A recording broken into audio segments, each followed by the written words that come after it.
Medical devices, people don't understand. People know pharma, people know biotech. The general investor doesn't seem to understand medical device. Devices are really tools. Welcome to Unstoppable Podcast with Harry Sardinas, inspiring conversations with influential millionaires, investors, thought leaders, entrepreneurs who are making a massive difference with their innovative products and services, and sharing the challenges and the wisdom of how they sold their first million. Wonderful. My question to you is, after so many years of experience, I think that trying to avoid people to die, it keeps you motivated to get better and better. Is that correct? Unfortunately, a lot of cardiovascular diseases are a top killer in the developed world. And a number of these solutions that we work on, they are saving lives and preventing deaths. So yes, it does contribute towards longevity, which is important or has become a very important frontier lately. But it certainly saves lives, yes. So now, Sanjay, you said that so tell us about your journey, okay? How this journey started, which organ you started. I think you said you started by the heart and then you move on to a different. So can you share your journey? Story. So I can talk about, I think your question had two questions. One is about the various devices, medical devices that I've developed for treating various diseases. I can talk about that. And second one is my own career journey. You've talked about it. So maybe we can start with the medical devices. Heart and lung are two very, very different, very, very important parts of the body. And I have spent a considerable amount of time in solving problems through my medical devices and in those organs. So acute ischemic stroke, or what's known as stroke. Stroke is a disease of brain, actually. So what happens is a piece of clot travels from somewhere and through arteries that bring oxygenated blood in the brain, that piece of clot ends up in the brain. And when it ends up getting blocked in a location in the brain, then brain doesn't receive oxygenated blood. And the whole body to survive, body to stay, continue to perform what it does, it needs to continue to receive oxygenated blood. And that's what heart and lungs do together. Lungs oxygenate and heart pumps that blood, and through a network of arteries, that blood gets pushed everywhere in the heart. So when a piece of clot blocks the artery in the brain, then part of the brain cannot receive that oxygenated oxygen, essentially, or oxygenated blood. So that part of the brain stops to function. And generally, and when that happens, that's called stroke.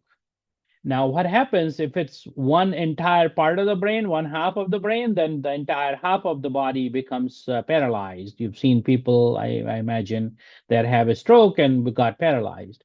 Or people have what's called speech slur. They have vision impairment, or they can't move their arm.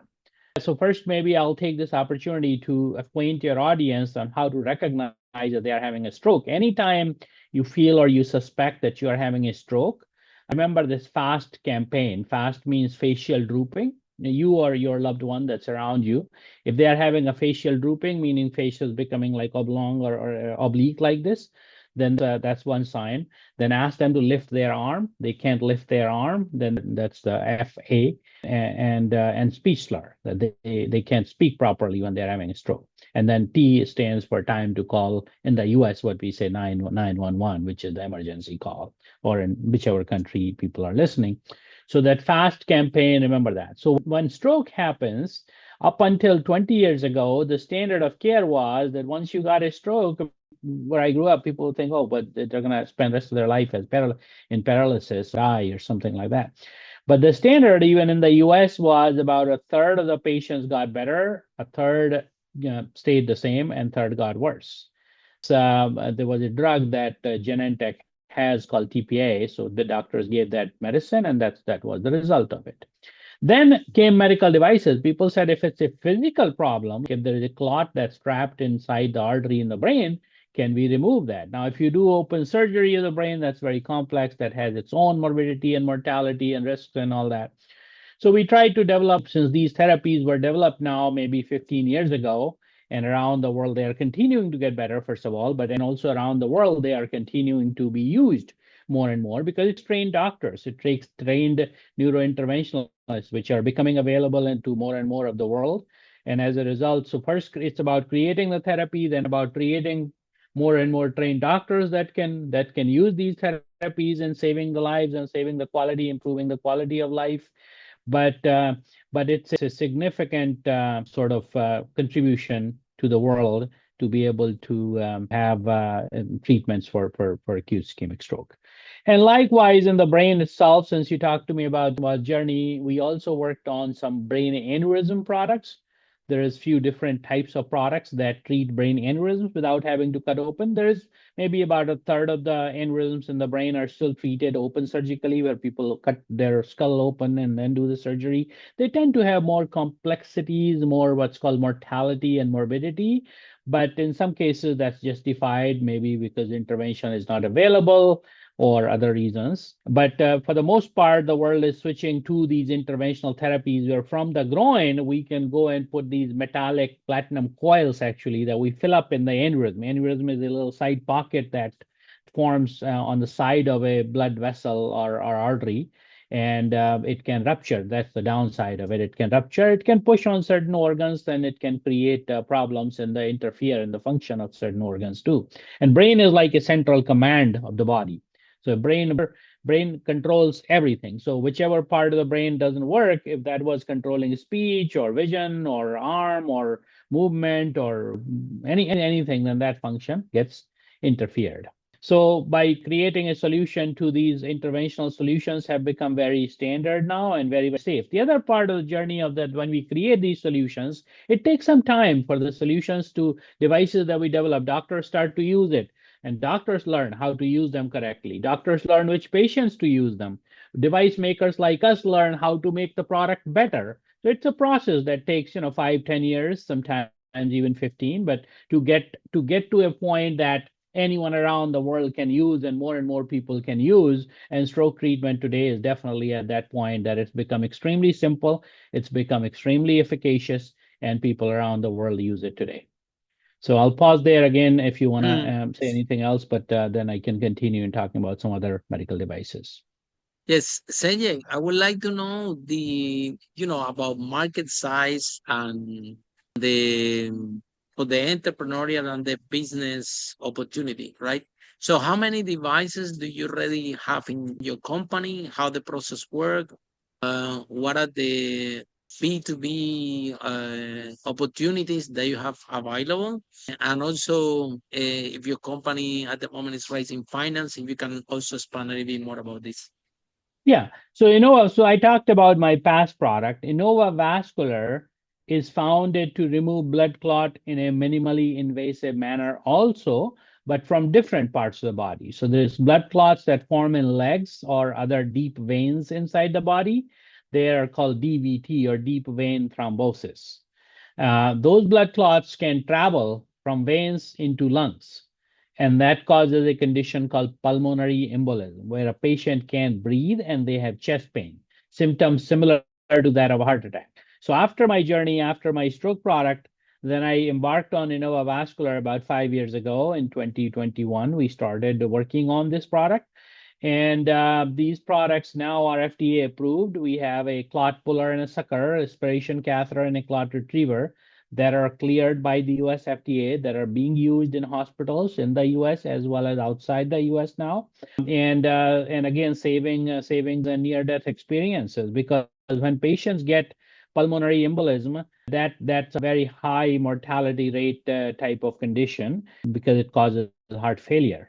So let me talk a little bit about physiology. So far in the context of brain, I was talking about arteries that deoxygenated blood, because oxygen runs the organ, and deoxygenated blood has to be brought back to the heart.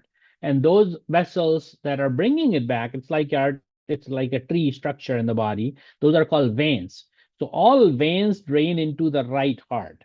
All arteries emanate from and lungs, right from right heart, blood gets pushed into lungs for oxygenation, and lungs then push the blood back into the right heart, into the left heart, where it gets pushed into the rest of the body.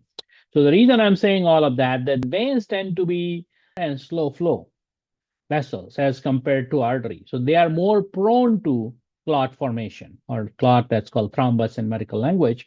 So the thrombus people that are bedridden after orthopedic surgery for a long time, bad pregnancy, they're bedridden, some genetic factors, some dietary and lifestyle factors, etc. All that contributes to it. So it's about 1 million patients in the US alone each year that get DVT. More than half of these will convert into PEs, pulmonary embolism. Our product that sells for about $10,000 in the US, and we'll end up, the markets today is about maybe 50,000 units like that with us and our competitors that are being used in pulmonary embolism, and maybe about 100,000 in deep vein thrombosis. But this market will grow double for pulmonary embolism in next 3 to 5 years. And same thing for DVT as well. Why? So how big is the market now? Market size. Market size, and why could be a possibility that it grows? So the medical devices, because these are new inventions, these devices didn't exist up until nearly 5 to 6 years ago. There were no products like that for treating.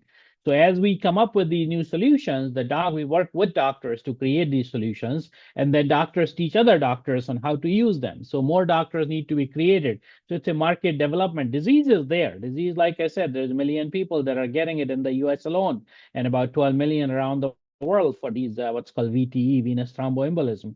But only, let's say, of the order of 100,000 or so between PE and DVT, 150,000 that are being treated. So more will be treated. That's a very small portion of penetration. More will be treated when more doctors get trained and more data and more evidence gets generated, and more device companies come into picture. Currently, it's just a few companies that have created the product. Few more will come. Market size in terms of revenue for the venous thromboembolism today, it's about $1.5 billion. It will be over $7 billion of market worldwide in next 10 years. So it will quadruple, more than quadruple. Yeah, exactly. And why is that? These are high growth. And why is that? High growth areas. High growth areas. Disease is there. Solutions are not there. So we create new solutions. Train doctors. The data, you do more clinical studies. The data gets out. More doctors believe in it. And more device companies come up that create product, that take product around the world. Patients are plenty of patients. And that's just this one subset that I'm talking about, venous thromboembolism. Stroke by itself is several $billion of business today. And many of the heart diseases are several tens of billions of dollars of business, because medical devices people don't understand. People know pharma, people know biotech. The general investor doesn't seem to understand medical devices are really tools, but these tools are changing the world by bringing these what's called minimally invasive devices. Exactly. Follow us for more interviews with world's most influential, audacious entrepreneurs that overcame challenges and adversity, providing you with the blueprint of how they sold their first million so you can grow your business exponentially.